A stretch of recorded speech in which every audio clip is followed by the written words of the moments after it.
Hello, and welcome back to Murder with Mike.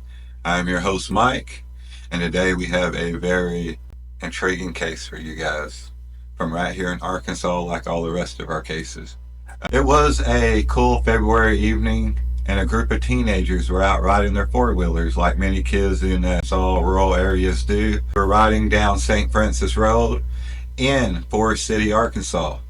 And while out doing what kids normally do, having a good time, they happened to make a chilling discovery. Now, they found a decomposed body inside a plastic storage container tote. Body was naked, had clearly been there for a while. Of course, these kids were shocked by this gruesome find and immediately reached out to police and them handled the rest of it.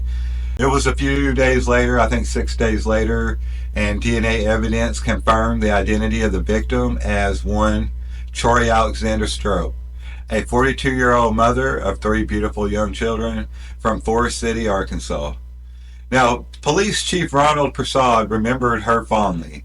He recalled seeing her many times out in public and having a very friendly presence and always meeting him with a warm smile. This investigation quickly developed, leading to several arrests. Michael Lacey, 45, was charged with first-degree murder, abuse of a corpse, and felony weapons charges. Now, he had been a person of interest since February, but was not arrested until right before June. 2 additional suspects were also taken into custody.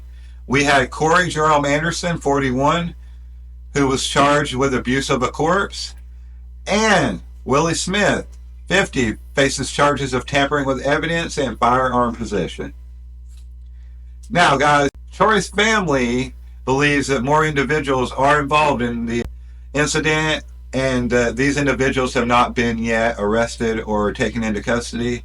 Her aunt was quoted as claiming that the police possessed video evidence of the crime and that there was not just one crime scene, but multiple crime scenes in this case. Moreover, she alleges that Troy was unalive because she was working as possibly a confidential informant for law enforcement in the area. Now, investigators determined that Troy's body had been decomposed for at least 2 weeks. Her body was discovered on February 20th, 2024, and officially identified on February 26th, as I said before, 6 days later. The police executed a search warrant at Lacey's residence on February 29th and took him into custody, but he was released there right after. And then they returned on May 16th when they arrested him again, had a warrant. They took out a bunch of furniture and other things from the house. As far as I know, he's still in custody. Following his arrest, Lacey, man, this dude was wilding out. He was in jail not long after he got there. I guess he wanted to be moved.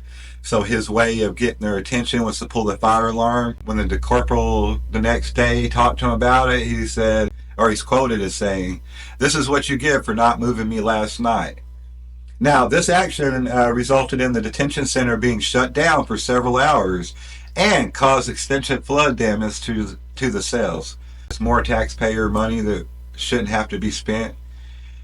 I want to also say that this is, as far as the family and the aunt, things that they said are speculated as from their point of view and is not fact at this time.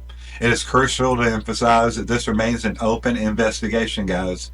And with all legal proceedings, all individuals are presumed innocent until proven guilty in a court of law.